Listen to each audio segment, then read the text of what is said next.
Good morning, ladies and gentlemen. Looks like we have some people that are excited about a Superior Accomplishment Award here. I don't know. Did we polish up those braces so we could smile real big this morning?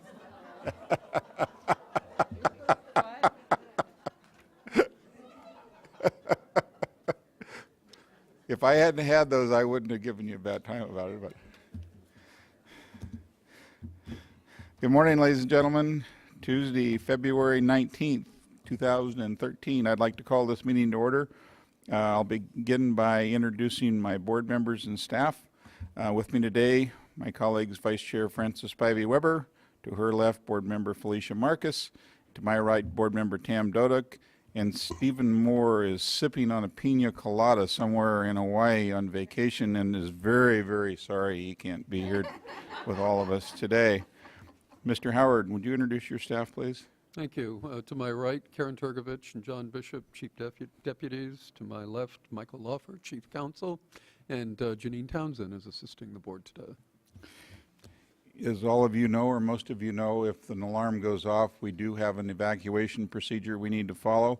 So if you hear the alarm, if you would go out through the exit doors, down the stairs, and it says to be sure and observe all traffic rules when you're crossing the intersection. So please, even if the fire is right on your tail, wait for a green light if you would. This meeting is being webcast and recorded, so when you come to the podium to speak, if you would please introduce yourself and acknowledge whom it is, if it's not yourself that you are representing. That would be helpful. And all of these, since I got busted last board meeting for leaving my cell phone on, I'm even more vigilant than before. If you would turn all these off, I would appreciate it. Ms. Haven has a Sustained Superior Accomplishment Awards. Would you take care of that, Liz?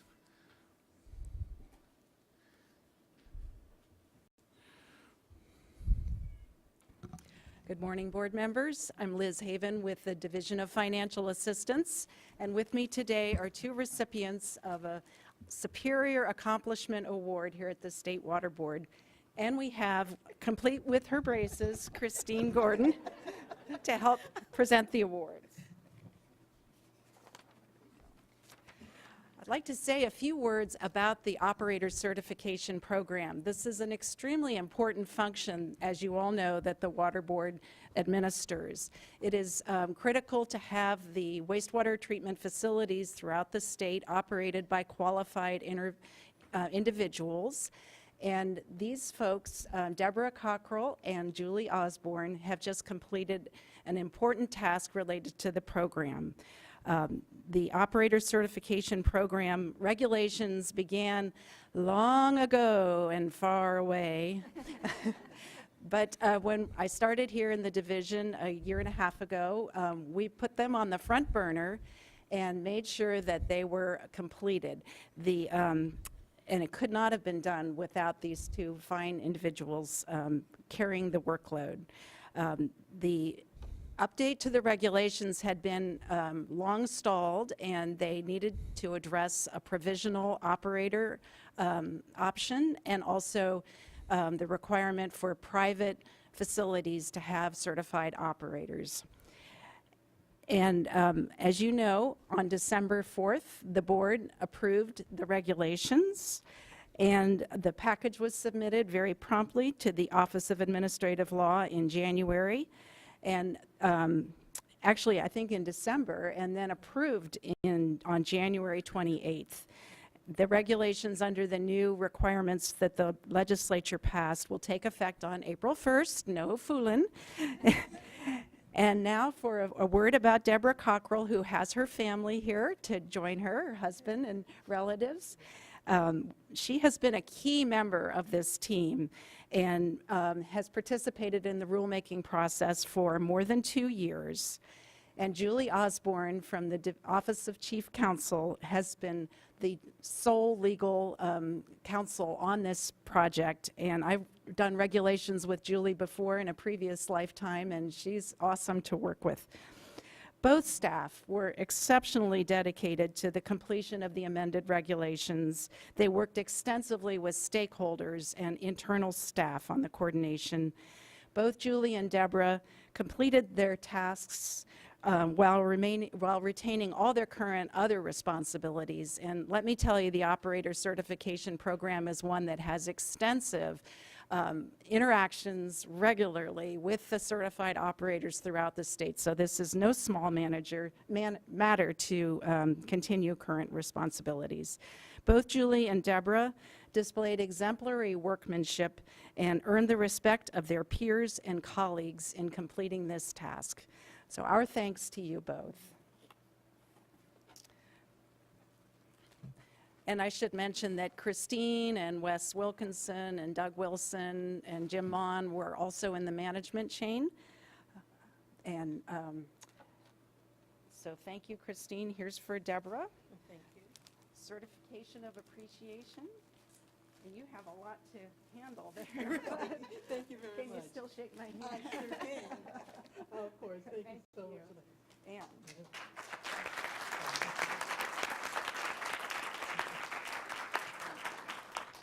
And similarly for you, Julie.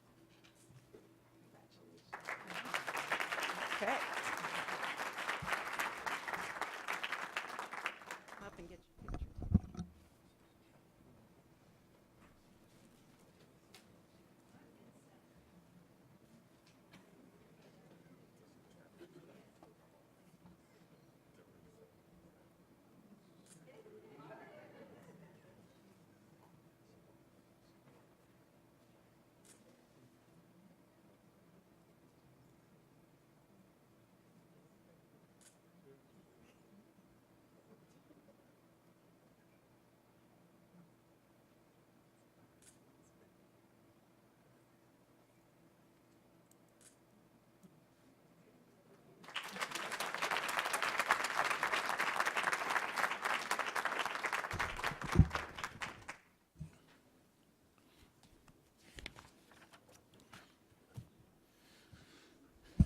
With that done, at every board meeting, we have an opportunity for a public forum where any member of the public can address the board regarding issues that are not pending before us.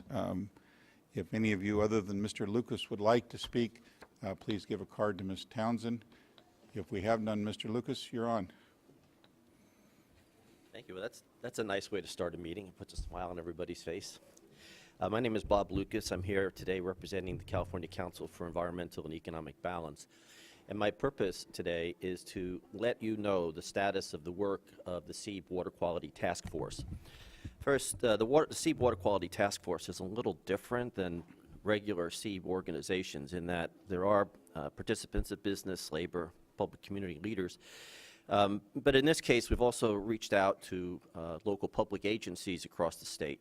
We have about 20 that are part of this task force and working with representatives of business on issues having to do with how can we get a better water quality outcome from the work that we perform here.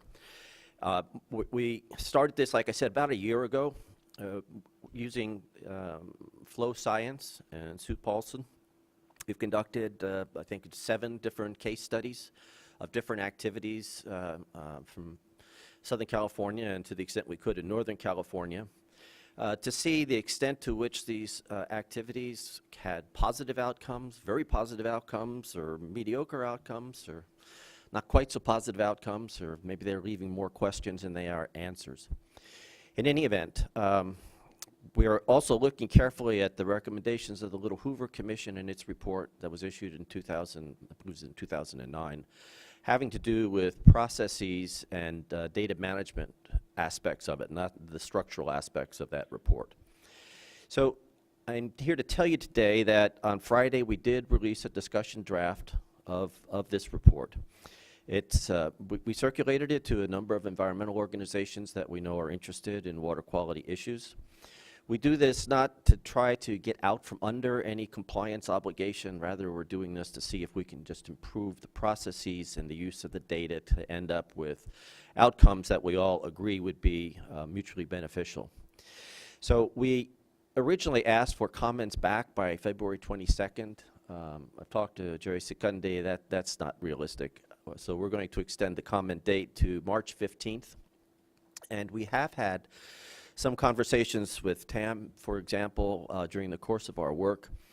And we noticed that the content of this report is not that dissimilar from the task forces that are currently working on resource alignment.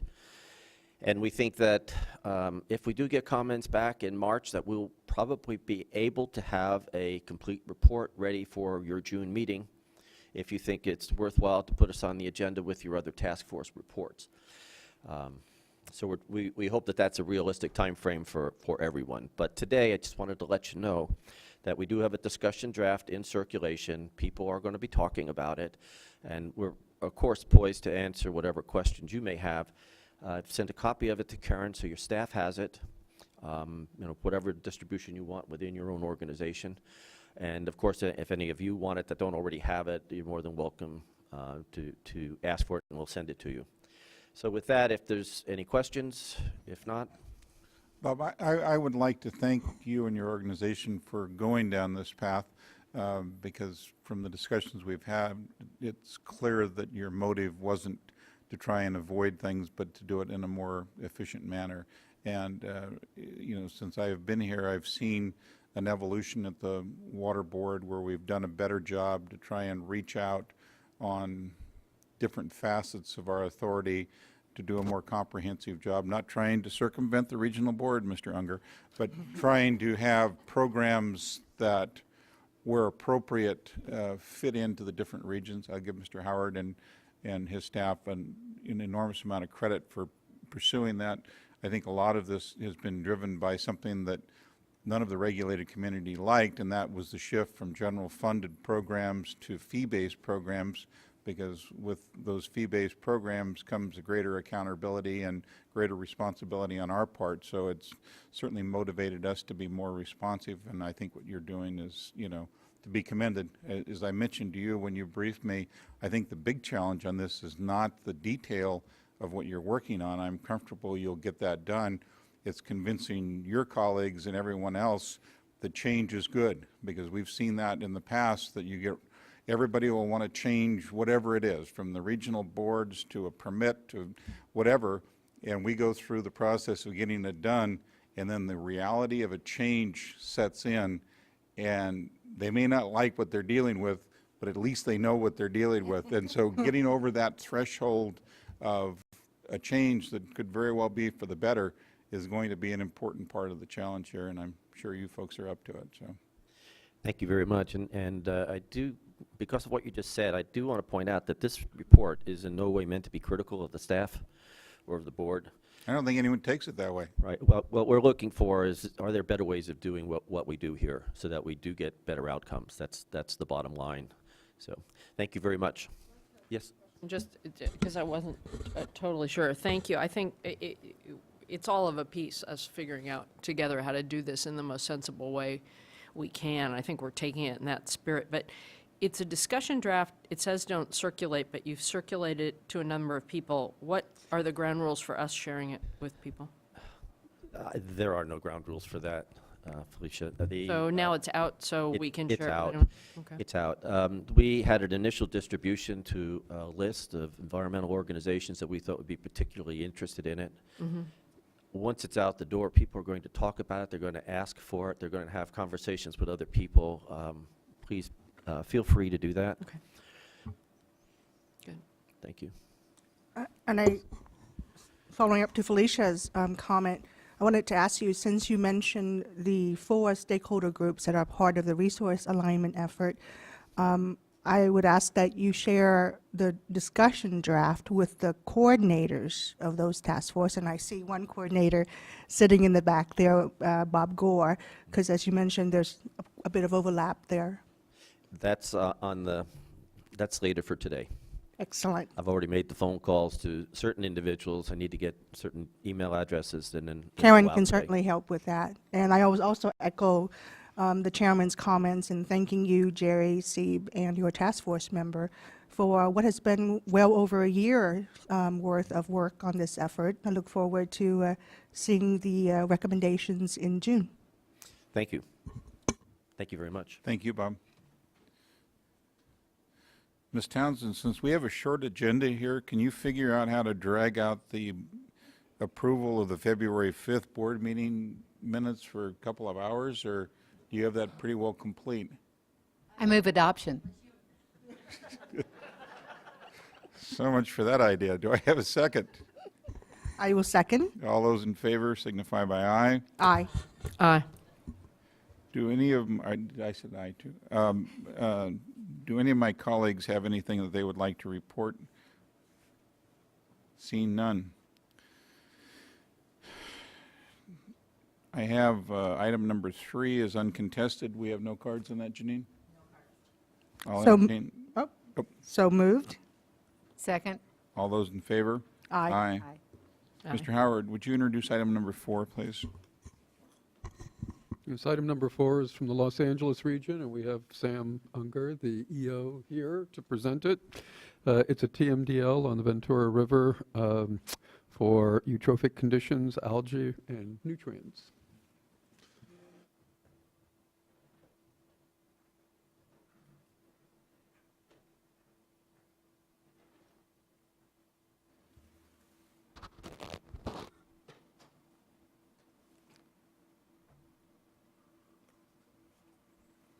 Maybe start, Chair Hoppen? You ready? Okay. Good morning, members of the State Board. My name is Samuel Unger. I'm the Executive Officer of the Los Angeles Regional Board, and today we have before you a TMDL for the Ventura River, algae and eutrophic conditions and nutrients. With me today are Jenny Newman, who's the unit chief for the TMDL unit at the Los Angeles region, and Jennifer Fordyce from Office of Chief Counsel, serving us very ably and capably on all our TMDLs. I really don't have much to say. We're prepared to either just answer questions or provide a presentation, but just as a large overview, I would want to say that basically this TMDL, nutrient, algae, eutrophic conditions TMDLs are not new to the state, and they're not new to our region. In our region, we've adopted 5 so far. Nutrient-type TMDLs. The only reason that this one is algae eutrophic conditions is, first of all, it's very visible, number one, and the Ventura River is one of our fewer remaining natural rivers, if you will, with a minimal amount of hydromodification, except in the very upper reaches. So it's not like the Los Angeles or the San Gabriel rivers, where we've had great success with our nutrient TMDLs by imposing waste load allocations on the wastewater treatment plants that discharge into those rivers. So here it's a little bit more complicated in terms of loads, but I want to assure you that the science that underlies it has been vetted and peer-reviewed. It's sound and has received positive peer reviews. The implementation is practical. We have set forth an implementation period which is commensurate or aligned with other nutrient TMDLs, slightly different time frames depending on the different sources. And finally, it's largely received support throughout the watershed, except for one small sector, which is still having some terms and coming to conditions, or questioning some of the science. But essentially, we have the major point source, which is the Ojai Valley Sanitation District, in support. The MS4 operators, the County of Ventura Watershed Protection District, is in support. The equestrian community is in support. And we're also looking at a septic program in some part of the lower watershed, which also has the support of another branch of Ventura County. So with all that, you know, we think it's our board didn't have too difficult of a time with this TMDL. When it came to before the Los Angeles board, they actually increased some of the implementation periods for some of the dischargers from what staff had originally proposed. And so with that, I think if there's, we have a presentation that is prepared that Jenny Newman can go through with you, and if you're looking to kill time, as you said earlier, or not, or we're prepared to answer questions that you may have. I believe Tam has a question for you, Sam. Okay? I do have a question, and Michael will stomp all over me if it's inappropriate, because it's not noticed. But I understand that the U.S. EPA has a draft TMDL out for reaches 3 and 4 of the river, focusing on pumping and water diversion-related impairments. To what extent or how will the implementation of the regional board's TMDL be coordinated with EPA's TMDL when it is approved? Right. Well, I'm going to let Jenny answer that question because she's been on the forefront of basically the discussions with US EPA and through Deb Smith, our Chief Deputy Executive Officer. So we're trying to coordinate with US EPA at this point. We're trying to understand the differences in science that are between the two. But it's EPA's opinion. My understanding of EPA's opinion is that they feel that the implementation measures that are set forth for this algae eutrophic conditions and nutrients TMDL will largely satisfy the conditions of their TMDL. So with that, I would like to turn it to Jenny to just give you a bit more specifics, if I could, of where the differences are in the two TMDLs. Sure. Hi, this is Jenny Newman. Thank you. Hi, this is Jenny Newman. And Sam summarized it very well. EPA released a draft TMDL to address the pumping and water diversions listings for Ventura River 3 and 4 in December. The TMDL addresses the water quality related impairments associated with the pumping and water diversion listings. And the allocations in the EPA TMDL to address the water quality related impairments are very similar to the allocations in this TMDL before you to address the eutrophic and nutrient related impairments. And by allocations, you mean waste load allocations? I mean waste load allocations and for the point sources and load allocations for the non-point sources. There are some slight differences, but in that the EPA TMDL assigns concentration-based allocations, and the nutrient TMDL before you right now assigns load-based and a mix of load and concentration-based allocations. But that EPA TMDL is a draft. It's my understanding that EPA is responding to stakeholder comments and will make changes as necessary, and that the TMDL before you today is a standalone document, and it will not be impacted by what EPA eventually promulgates. Thank you. And I understand there's no comment for this item, so unless my colleagues have further questions, I will move for adoption. Second. All those in favor? Aye. Any Aye. opposed? Sorry you had to come all the way up here for that, Sam, but whatever we can do to support Southwest Airlines, you know, is part of our mission here. Thank you. Mr. Howard, item number 5, please. Thank you. Item number 5 is a informational report on the status of the policy that the board adopted in 2009 on supplemental environmental projects. And Chris Kerrigan, our Office of Enforcement Chief, will be presenting.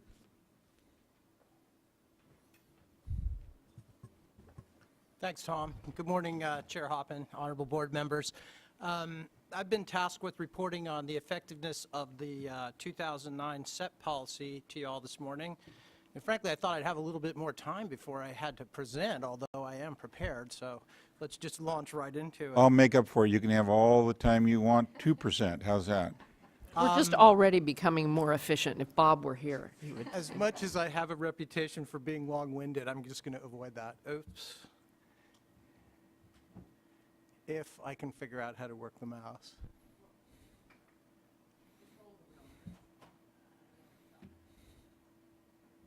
Roll it forward.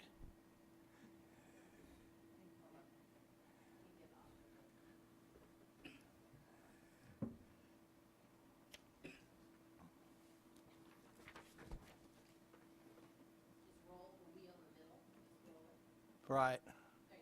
Ha-ha. I'm here with Anne Marie Orr, who's also with the Office of Enforcement and helped me prepare the information. She did a lot of looking at the data that we have in CWICS on SEPs, and we'll get to this a little bit later, but we've trued up the data so that we have really appropriate and accurate reporting on the SEPs for the last year in any event. So, as you may recall, or if you're new, you may not recall, back in 2008, the LAO did an audit and expressed some concerns about the use of SEP funds throughout the system. And they raised some issues with the Water Board that were to be considered. And one was that They're concerned that SEPs reduce funding available for statewide projects. And of course, those would be projects that were funded through the cleanup and abatement account. They were also concerned that regions regularly permit SEPs in excess of 50% of the total assessed liability. And that was common practice. We frequently saw SEPs up to 100% of the total assessed liability in an ACL proceeding. Also, that the State Water Board should have a role in SEP oversight, and that data should be publicly available to enhance transparency and so that the public could understand and ascertain what these fines and penalty monies were being spent on. And then also that there should be the practice of holding SEP money for the development of a SEP project in the future should be addressed. The LAO felt that that was an inappropriate way to approach the use of state funds. So in response, the Office of Enforcement, with assistance from the other divisions, presented and the board adopted the 2009 policy on supplemental environmental projects. And in the policy, there are 6 stated goals or objectives. Part of them address the LAO concerns. Others are much broader and more comprehensive. So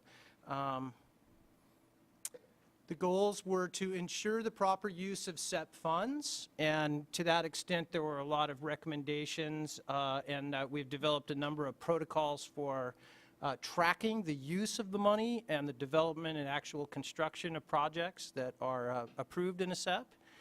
Limit SEP amounts to 50% of the total liability, and this was a policy adopted by the State Board with a savings clause that I'll get to. There is a way to have a SEP approved in excess of 50% of the total liability. Actually, there are 2 ways. One's by statute and the other is by way of petition or request to the executive director of the Office of Enforcement, or me, I guess. Some of the other goals were to increase accountability for proper allocation and use of funds, to increase public reporting of SEP status information, and again, that overarching goal of transparency comes forward.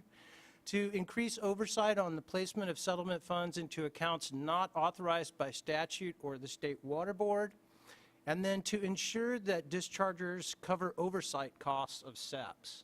And these are all stated objectives in the policy, but ultimately the objective is to improve the quality of SEPs that we're getting approved and to make sure that those SEPs get approved. So we'll look and see how each of those objectives is being met under the current protocols that we've established and the regional boards have established. So the first goal is to ensure the proper use of SEP funds. And we feel like this goal has been achieved and is being achieved in accordance with the various protocols that the SEP policy puts into place. And one additional protocol that we use as a matter of practice. So we'll discuss each of these 3 protocols, but one is that there's this criteria set forth for the approval of SEPs in the SEP policy itself. So it goes through a whole list of criteria that should be analyzed or assessed at the time a SEP project is being contemplated. And as you may know, SEPs cannot be forced onto a discharger or compelled. The discharger must voluntarily undertake a SEP. And then once proposed to us, we assess that proposal in light of the criteria. There are also, and those criteria are set forth on pages 2 and 3 of the SEP policy. We also require a nexus between the violation and the SEP proposed. So some kind of geographic or program-related nexus must be established or looked into and established for a SEP project to be approved. And what that does is that assures that there's some benefit that is offsetting the burden that the violation caused. So essentially, a violation results in a water quality impact in a certain area. Then the SEP has to be in that area or region or watershed so that the affected region gets a benefit from the burdens that the violation caused. Same kind of thing can work within a program, a type of nexus established within a program. And then finally, there's an approval process that each SEP has to go through, and I'll discuss that a little bit briefly, but it starts out with review by the Office of Enforcement in connection with the regional board staff and the assistant executive officer in all regions except Region 5, where the lead prosecutor is the executive officer. But that person is the lead for all prosecution matters, and the SEP is vetted with the assistant executive officer. And then if there's an agreement with the staff, then a proposal is made for the regional board or the executive officer's approval in the form of a settlement. So we'll go into those a little bit. Chris, can I ask you a question detail. related to that? From the discharger's point of view, have you had circumstances where once all this was agreed upon, the discharger said, oh, wait a minute, there's no nexus here, this is just fluff.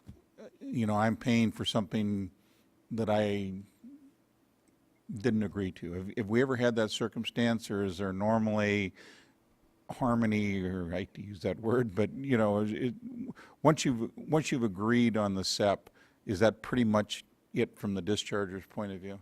Yeah, well, the dischargers kind of steer the ship to some extent. I mean, we guide them a little bit, like, oh, we have this project you might want to look at. But if they're not interested, then it's usually a non-starter. And frankly, the most frequent reason that a discharger does not want to pursue a SEP is because we treat SEPs now as suspended liabilities.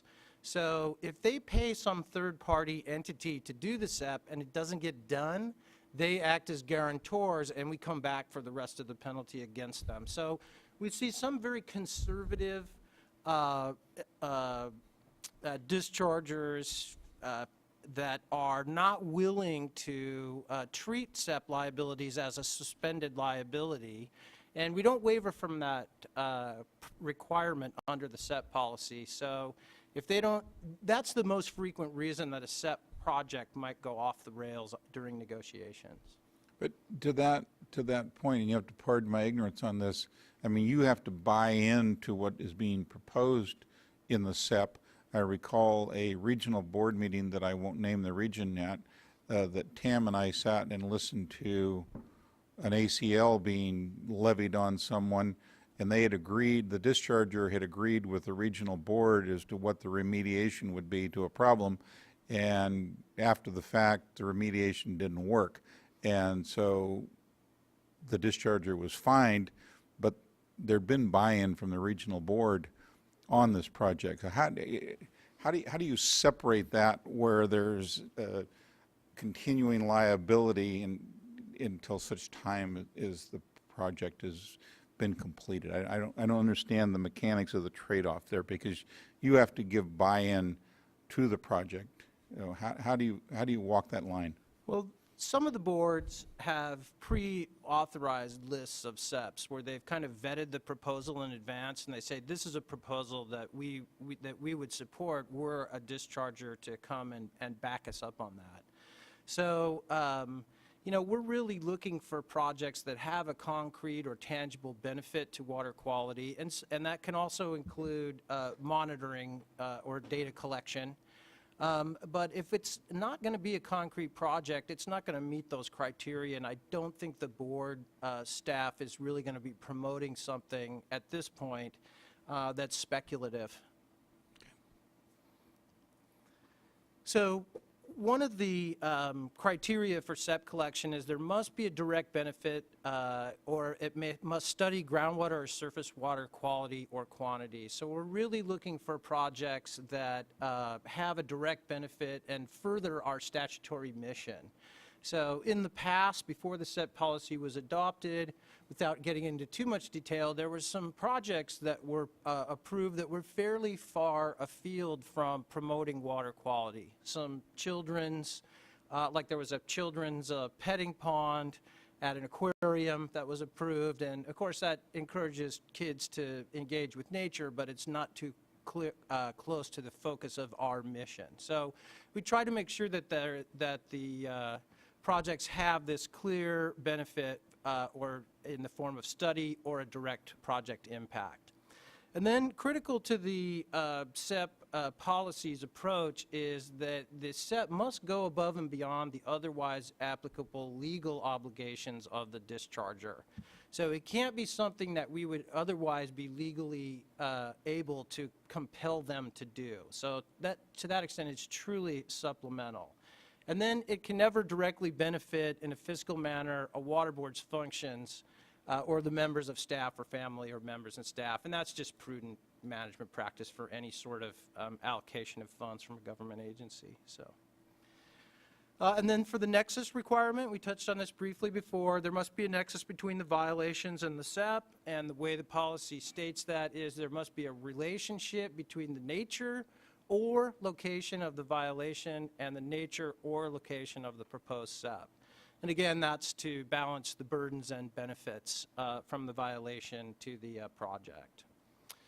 And then we talked just briefly also about the SEP approval process, but essentially in step one, the prosecution team, and the way we function under our separation of functions now is that my office legal counsel is supplied to the regional boards from the Office of Enforcement and sometimes technical staff for the prosecution of an administrative civil liability action.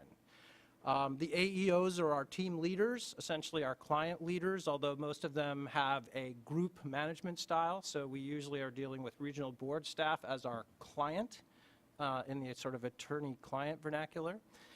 So we vet the proposal before presenting to the board for approval, and we have high-level management there too. We have the AEOs, or in the case of Region 5, Ms. Creedon, really vetting the proposal. Then for a settlement agreement, we post the settlement agreement with the proposed settlement for 30 days public comment. And we frequently do get heavy comment on the SEP component of the administrative civil liability. And so that opportunity is out there. And usually if there's any controversy, the regional boards will pull the settlement agreement from the consent item and allow for a public hearing on the SEP.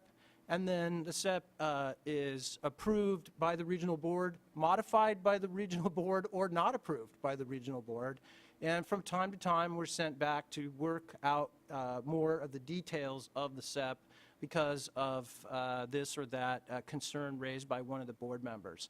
So it is a fairly robust process to get a SEP approved, although I must say also if the SEP is posted for public comment and there are minimal public comments and the executive officer likes the settlement agreement, after the public comment period closes, it might not be that unusual for us to see the executive officer just sign the settlement agreement pursuant to his or her delegated authority. Does that also apply to Region 5, where the executive officer is the lead prosecutor? It's Ken Landau, the chief assistant who advises the advisory team, and he has some delegated settlement authority there too. And we have. He would sign the SEP and not Pamela. But he's very cautious. So frankly, yes, he would because of their separation of functions. But generally speaking, if there's any controversy, Mr. Landau or a comment, Mr. Landau will allow the board to weigh in on its own. So the second goal. Allow? What's I that? want to use a different verb. Yeah. Well put. Second goal is to limit SEP amounts to the 50% of the total liability. And this has been achieved with 100% success. We basically say that this can't happen, and the policy is mandatory in this regard with two exceptions. In the mandatory minimum penalty statute, when we're seeking mandatory minimum penalties, there can be up to $15,000 greater than 50% applied to a SEP proposal in certain circumstances. So we see some of those, and you may see those on the executive director's report from time to time, where there might be a $65,000 SEP on a $100,000 ACL. It's because it's an MMP subject to that statutory exception. And then the second way that if SEP in excess of 50% can happen is when the regional board makes a request to the executive director of the Office of Enforcement and sets forth a compelling justification for approval of the SEP in excess of 50%. And so that has happened once since 2009. It was for a matter involving the city of Reading and a large replacement of private lateral project up in that region. And so, but otherwise it's rarely used and is by far the exception rather than the rule.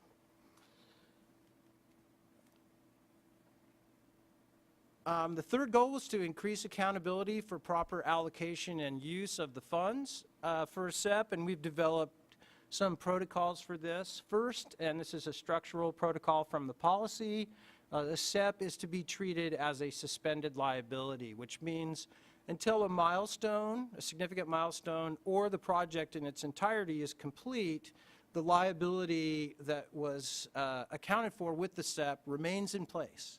And so we really make the dischargers guarantors for the work. And so those that do the work, public entities that do their own work, are really responsive, and we're getting a very good follow-through on the performance of the SEPs. Then we have specific requirements, so we spell out milestones, and we have essentially the equivalent of a response to a request for proposal, which is actually attached as an exhibit to the settlement agreement, and its terms are incorporated into the settlement agreement. And then we also have post-project verification requirements.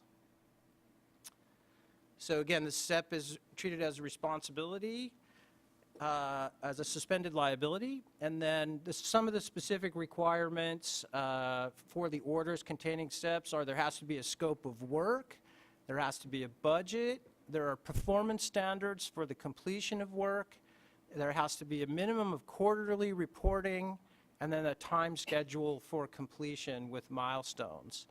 And we've had several SEP projects come before us where upon initial proposal we have called the discharger out on the proposed budget and worked out an agreement that the SEP be performed for less than originally proposed. So the staff does look at the budgets and the scope of work and make sure they line up with what we know about industry standards and practices and what things should cost. And so we're doing our diligence on the scope of work budget from a kind of a commercial side, but then also using our regulatory expertise to set performance standards and then also reasonable times for completion. And then upon completion of the project, signed letters under penalty of perjury have to be submitted to the regional board so they can sign off on it. Goal 4 is to increase the public reporting of SEP status information, and we do this now annually. Since the adoption of the policy, we put out a SEP report, and we recently went through the 2010 or the 2011, 12, 12, 13 data and trued up all of the information. So this year's report should be 100% accurate and have all the information detailed that the public should be interested in about our authorization of SEP. Is the SEP annual report linked or integrated with the performance report? It is, yeah, and yes, and I'm working with Eric Oppenheimer and Rafa in his shop to make sure that the links are in the performance report, and then we also have other links to the SEP report on the Office of Enforcement homepage and other appropriate places on the board's web pages. And does the report include information such that a member of the public or a regional board member can look at the report and see the distribution of SEPs in that region as well as throughout the state? Well, I'm going to let Anne Marie speak to that because she just assessed all the information she pulled from CWICS and last year's report. Yes, the report has all the Sorry. Can you hear me? There we go. The report has all the active SEPs for that year, and the one for 2012 should be out March 1st.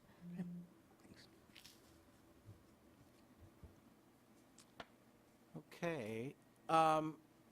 This one And I'm not sure, I think this may have been a problem that, in search of a solution, but essentially here, and I'm not aware of this having happened since I began at the water boards, although it's only been 5 years, where funds were put in accounts not authorized by statute or the State Water Board. Here, we don't allow that. And so any of the accounts that money from a SEP goes into have to either be authorized by the State Board or authorized by statute. This board has authorized 2 such funds for Region 3. One's called the Low Impact Development Project Fund, and it's equivalent of a Joint Powers Authority, and I can't recall the other one. So in each case, the board has vetted the 2 accounts that money is put into in Region 3 for the ongoing projects. I'm sorry, refresh my memory. This board has approved those? Yes, and so I'm stretching my memory. I think it was about 2011 when the Region 3 Wow. board came forward with 2 projects that are essentially operated by joint powers authorities in which they're a member. And so those were approved. The finances are, structured, and I assume that DAS went through that with. And so what is our oversight of those 2 funds? I'm not sure, but I could find out and respond. Since supposedly we are increasing oversight.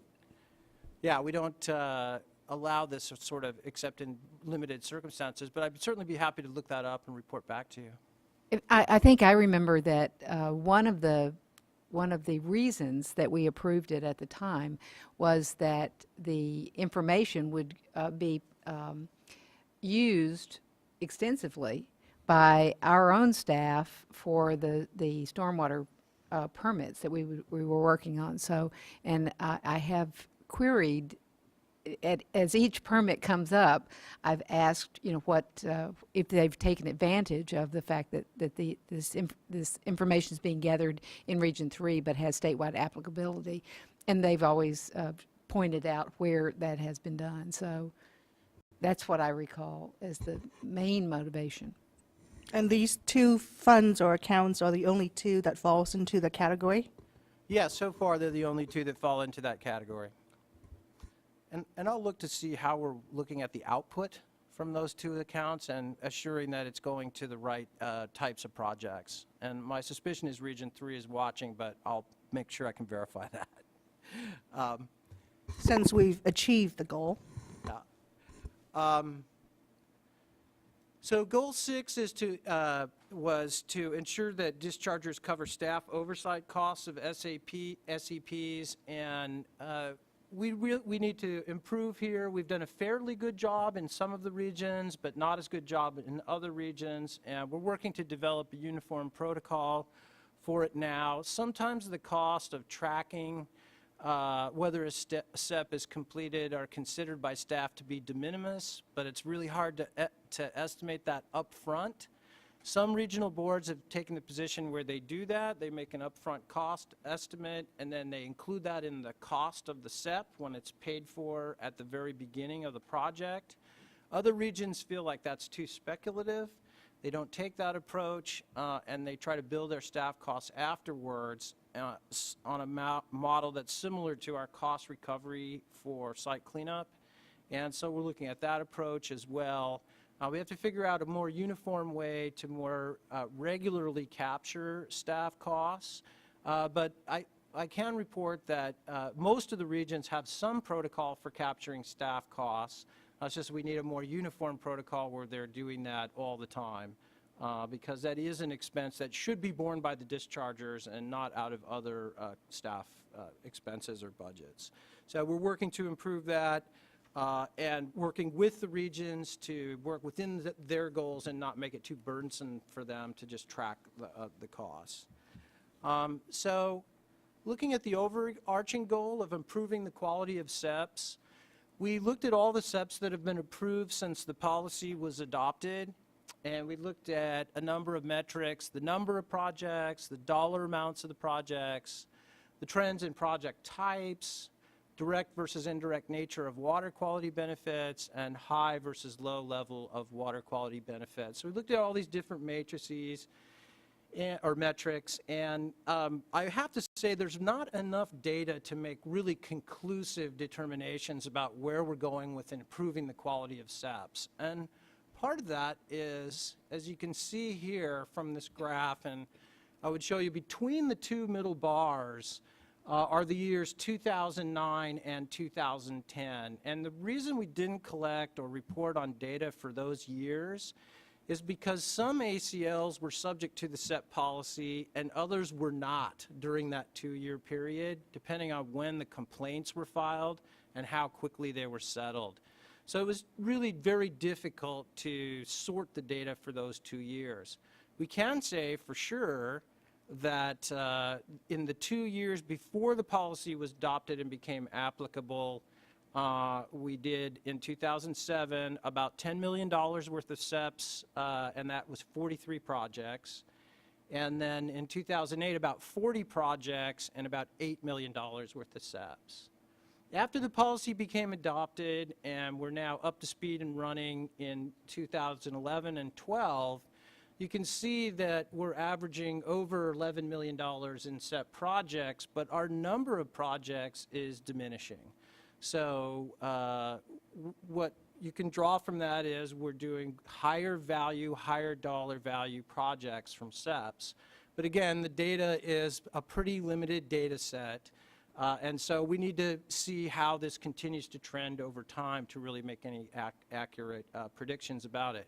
One thing I would note is that the dollar amounts spent on SEPs are not diminishing. And I think that's an important factor because what that means is still high value, good projects in the regions are still being approved where in the areas where the violations caused an impact, there are beneficial projects being built. Can I ask a question? I know, and I'm sorry I couldn't do the briefing ahead of time, and I'll definitely sit down with you afterwards because I have a lot of experience with SEPs, both as a defendant and as a regulator and as a nonprofit getting them. So I've sort of lived in the SEP world a lot over the years. Can you just give me a sense for 2012, for example, of what percentage or number, whatever metric comes to mind of the total penalties and total enforcement actions this constitutes? I don't have that information right now. But Is I it a could sense get of it. a third of them, 20% of It's them? more like 20%, 20 to 25%. Yeah. And it's not, I presume it's not worth it on a really small. Well, that's line, part of too. it. The Yeah. board staffs have always felt very small projects are difficult because they require just as much tracking and oversight as, or frequently a large amount or almost as much as a larger project. So that's been something where I think the staff's approach to SEPs has come into alignment with the SEP policy. One observation that I've made in the regions that I work with, at least one of the regions considers doing the, if they've got a big project, they'll come to the cleanup and abatement account and make the case, and that's a much more cost-effective way to go for them. And I think that's a testament to the enforcement report or to the enforcement policy